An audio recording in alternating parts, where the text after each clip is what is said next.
आई, बाबा, आई, आई. कोण योगेश काय?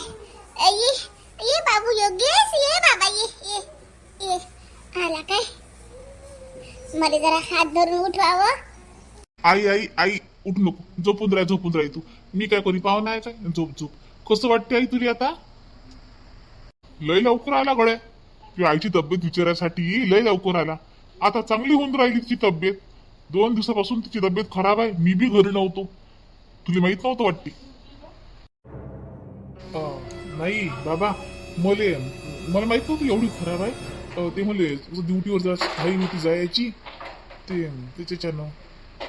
जाऊ द्या ना, आला ना तो बाबू. बरं झालं आला. आता चांगलं वाटते बाबू मला. हो, आता चांगलं वाटते. काय आवाज टणटण निघून राहिला ना. चांगलं वाटते आता. बस ना, ये बस माझ्याजवळ ये. जेवला काय? नाही जेवलो नाही अजून. स्वयंपाक बाकी आहे साक्षीचा. तू जेवली आई? तुम्ही जेवले बाबा? ते डब्बा आणला होता वाटतं नाही प्रियंका वहिनीला? हो बाबू, मी जेवली. ही जेवले. अरे लय मोठा डब्बा आणला आहे. जेवण हा, मस्त भाजी केली रे.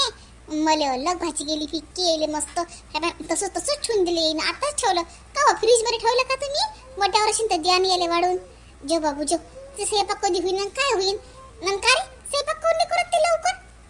दोघं स्वयंपाक आहे. पटकन सटकन करा मोकळं. बसते रुंगय करत. इथे अशीच करे बापा. एकात होतो तो. जाऊ दे, तू जेव. स्वयंपाक आहे आपल्या घरी. द्या जा बरं, त्याला वाढून द्या बरं. आई नाही मी नाही जेवत. राहू द्या, तुम्हाला भूक लागली तर. अरे नाही ना, आता आम्ही जेवतो का डबल बाबू? तीच तर मोठं धके ना आम्हाला. पण तिनं आणलं एवढं आहे ना, म्हणून आम्ही 2 घास खाल्ले. नाही आई नाही, राहू दे. नाही काऊन करतो तू? का पाहुणा आहेस काय? हा, जेव. लागतं काय तू? वाया जाईन ना, जेव. खरंच आईची मायाच अलग आहे. हा, एवढं साक्षीनं आईसोबत केलं, पण तरी आई मला जेव म्हणते. खरंच आईची जागा कोणीच नाही घेऊ शकत. काय झालं रे बाबू? आई मला माफ कर आई. खरंच मला माफ कर. आई मला खरंच माफ कर. मी लय चुकलो आई. मी इतकं चुकलो, मला स्वतःला समजून नाही आलं की काय करू. मी लय चुकलो आई, मी लय चुकलो. साक्षीच्या म्हटलं ऐकलं. स्वतःच्या मायबापाची कदर नाही केली. आई साक्षी तुझी भाचीच तर आहे, पण अशी कोण वागते तुझ्यासोबत काय माहित. आई मला खरंच माफ कर. याच्यानंतर मी तिचं कधीच नाही ऐकीन. मला माहित नव्हतं ती एवढी खराब आहे स्वभावानं. आज प्रियंका वहिनीने माझे डोळे उघडले. आई बाबा मला माफ करा, बाबा माफ करा मला. मी तिला आता वागवतच नाही. तिला मी नेऊन घालतो तिच्या मायच्या घरी. उठत बसन काऊन करून राहिला? हा, बस एका जागेवर. उठू नको आता. उठते बसते आणि भलकाच्या डोक्यातले विचार काढून टाक. नेऊन घालायचे तिले. कशाला नेऊन घाला लागते? अरे घरोघरी मातीच्या चुली असतात. याच्यापेक्षा लोकांच्या खुना खराब असतात. येईन समजतीले. येईन येता येईन पाहिजे. हा, चांगली राहीन ते बी. तिला काय नेऊन घालतो इतकू गोष्टी ना? अरे हा संसार आहे बाबू. हा संसार आहे. चालतेच आहे. कमी जास्त चालतेच आहे. मग काय नेऊन घालते काय बाबू? हा, अरे कोण माय बापासाठी बायको सोडली रे या जगात? कोणीच नाही सोडत. बायकोले कोणी नाही सोडत. आम्ही काय बाबू म्हातारे झालो आता? हा, थोड्या दिवसाची सोबती आम्ही तुया. ते तुझी जीवनसाथी आहे. जीवनभर तुला साथ किंवा निभवीन ते. आमच्यासाठी तू तिला नको सोडू. तुझ्या संग चांगली राहते ना ते. तुला चांगली वागवते ना. तिला फक्त आम्हीच खटकतो ना. अरे आजकालच्या पोरीले सासू सासरे नाही पाहिजेत बाबू. जाऊ दे, आम्हाला काही वाटत नाही तुझ्याबद्दल. आम्ही तुला सराब बी देत नाही. आम्ही तुला आशीर्वादच देतो. समजा तू दूर असता राहायला तर आला असता का घडी? हा, जवळ आहे म्हणून. आता मी माय मनाला असं समजतो की माया पोरगा दूर आहे. जाऊ दे, मला काही नाही वाटत. हा, तू सुखानं संसार कर बाबू. दोनाचे 4 हात झाले, 4चे 6 झाले पाहिजेत लवकर. म्हणजे मी डोळे मिटायले मोकळी. अशा गोष्टी करू नको बाबू. तिला काही बोलू नको, काहीच नाही. जाऊ दे, तिला ज्या मनानं करू दे. तिचे कर्म तिच्यापाशी. फक्त तू येत जाय राजा. ती नाही आली तरी चालते, पण तू फक्त विचारपूस करायला माय बापापाशी येत जाय. म्हणजे आमच्या कलिजाला कशी थंडक लागते रे. असं वाटते पोटचा गोया आपल्या डोळ्यासमोर आहे ना, आपल्या संग बोलत नाही. मन थट दुखते रे माय बापाचं. ज्या वक्ती लेकरू बोलत नाही माय बापाशी तर माय बापाला लय घाव पोचतात. त्याच्या काय झाले? तू नको बाबू अबोला करू आमच्या संग. तिले करू दे, ते दुसऱ्याचीच आहे, तिले करू दे. बरोबर आहे तुझ्या आईचं. नेऊन नको घालू त्या पोरीले. राहू दे आता. आता सुखानं संसार करा. विनाकारण तिच्या संग भांडण नको करू की माय बापाले माफी माग, माफी माग. आमचे काय 2-2 दिवस राहिले. नाही बोलत नाही बोलत, जाऊ दे. तिचंही पोरग तुझ्या संग बोलणार नाही. उपासा मागे पारणं असतेच. पण बाबा बाबा पण ते आई वडिलांच बोलत नाही, मला वाईट वाटते. आई वाईट नको वाटून घेऊ देऊ. चीत नाही लागू राहिलं तुझं. उठते बसते. काही टेन्शन घेऊ नको. टेन्शन अजिबात नको घेऊ. आम्ही माफ केलं तुले. आम्ही तुझ्यावर राग भरलोच नव्हतो. माफ करता प्रश्नच नाहीयेत. हाय की नाही रेखा? हो हो, आम्ही नाही राग भरलो. अरे पोटच्या पोरावर कोणते मायबाप राग भरले रे? आम्ही नाही राग भरलो. काय म्हणे व रेखा?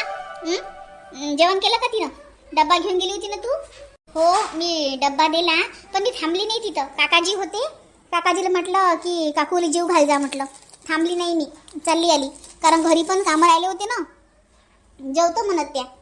आणि योगेश दादाही भेटले होते मला रस्त्यानं. आई, योगेश दादाला माहीतच नव्हतं साक्षी अशी करून राहिली म्हणून. योगेश दादा तिनं खोटं सांगितलं होतं. योगेश दादाला म्हणे की मीच स्वयंपाक करून राहिली म्हणे. मला योगेश दादा म्हणे, वैरूच मी डब्बा कशासाठी आणला? साक्षी तर स्वयंपाक करते म्हणे. मी म्हटलं काय बोलता? चला म्हटलं सगळे करून देतो म्हटलं. मग मी योगेश दादाला घेऊन योगेश दादाच्या घरी गेली. साक्षीशी बोलली तर माहिती आहे, साक्षी मला इतकी बोलली, मला तुम्हाला आमच्या घरात काही बोलायची काम आहे का? असं आहे का? तसं आहे का? मलाच बोलली, पण बदत नव्हती. मग मी योगेश दादाला म्हटलं, योगेश दादा तुम्ही तरी म्हटलं तुमच्या आई वडिलाची कदर करा. इल नाही तर नाही म्हटलं कदर. तर मला तरी वाटते योगेश दादाला समजलं माझं म्हणणं. योगेश दादा माफी मागतील बहुतेक काका काकूची. पण ते खूप जब्बर आहे बापा साक्षी आई, खूप जब्बर आहे. इतकी कंठक आहे ते साक्षी, इतकी कठोर मनाची आहे. तिला काहीच दया माया नाहीये, काहीच नाही. तिला काही कोणाशी घेणं देणंच नाहीये, काही संस्कार नाही आहेत तिच्यावर. कठोर आहे ते. काय कामाची माझी डुकरी नशी नसती तर पुरते. जाऊ द्या, काय करता आता. आई, आज नाही का रसच खावट राहिला आंब्याचा. आई, बाबाला म्हणा ना आंबे आणा म्हणून. छायाताईच्या आईच्या घरी खाल्ला होता, आपल्या घरी एक वेळ खाल्ला होता. आता खा वाटून राहिला. श्वेताताई पण म्हणजे रात्री रस कर नको म्हणे. म्हटलं आंबेच तर नाही आहेत. मग म्हणे पप्पाला सांग. म्हटलं सांगेन म्हटलं सकाळी. सांगा ना आई, बाबाला फोन करा ना. माय लाव ना मग त्या बाबाला फोन, सांग दिले आंबे करा मग रस. बरं लावते मग मी. अरे किशोर दादा अचानक या या. बाबा आंबे आणले का तुम्ही? सांगा. मी आता बाबाला फोनच लावायला उठली होती. म्हटलं आंबे सांगतो बाबा रे. बाबा मला आंबे रस खा वाटत होता, अजून तुम्ही आंबे आणले. मला माहित आहे तुम्हाला आंब्याचा रस खा वाटू राहिला म्हणून तर आंबे आणले मी. बाप्पा खूपच आहे तुम्ही तर. चालले मोठे, तुम्हाला तिथून समजलं वाटते नाही? मग नाही तर काय, मला बरोबर समजते सर्वांच्या मनात काय काय सुरू आहे आणि काय काय नाही तर. केवढे आणले रे आंबे? काय 10 किलो आणले का हे? आई म्हटलं दीदी आलेला आहे, दोन्ही लेकरं बाकरं खातील. 5 किलो आहेत ते. बाप्पा बापा आणतच बसला. बापा सारखा पेक्षा बेटा सवय आले म्हणतात. बापावरच गेला. ते बाबा बी आणायला बसली की 10 किलो आणतात. काही बी लोय मोठे आणले रे. एवढा मोठा खटलेले पाहिजेच म्हणा, पण तरी बी पाहिजेच म्हणते तरी बी पैसे जीव आहे तुया. हो बापा, आहे माझ्या पैशात जीव. वहिनी मस्त रस करा घ्या. हो द्या, करतो ना. संध्याकाळी रसन लागे मस्त कुरड्या तळू, मस्त रस कुरड्याच खाऊ. काही शेवळ्या टाकून थोड्याशा पोळ्या करीन. चालते. भाजी करतो उलशीक. भाजी कडे पाहिजे काय? रसन पोळीच खायला लावतं काय? हो भाजी बी करीन ना आलूची. आले का तुम्ही? मला आवाज आला आतमध्ये.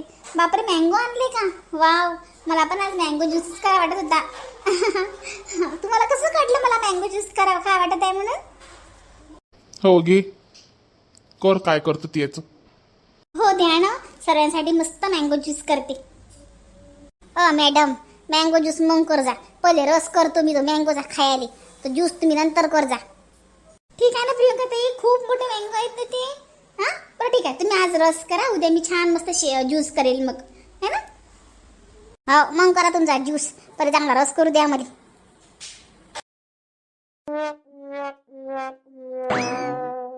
आरू मस्त कमवून राहिलं मामाच्या घरी. आता आपल्याला जा लागते बाई, पण 2 दिवसानं. किती दिवस राहायचं? शेवटी मामाचंच घर आहे हे.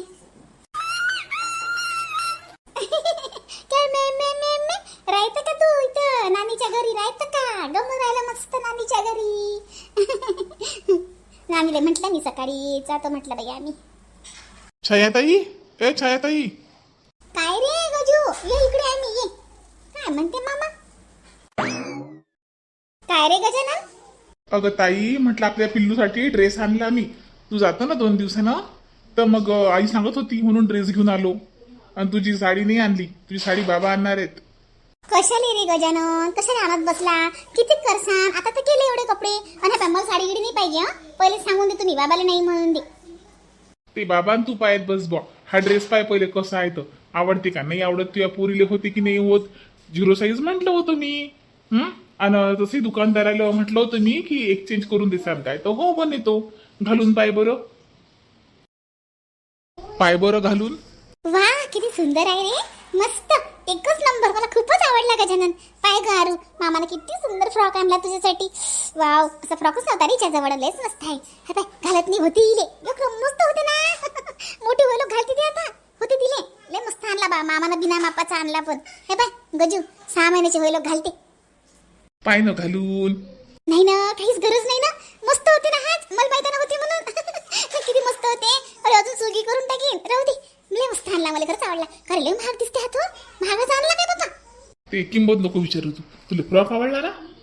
बर बाबा, नाही विचारत. बस ना रे गजू. आवडला ना, बसतो बसतो. काय रे गजू, म्हटलं आता चांगलं चालू आहे तुझ्या नोकरी तिथं? हो, आता चांगलं चालू आहे ताई. पगार वाढ बी झाली. आता 22,000 रुपये महिना झाला ना मला. हो काय? अरे बापरे, मस्त झालं रे गजानन. हा पाय, टिकून राह तिथं, टिकून राहिलं ना पगार वाढते. हो ताई.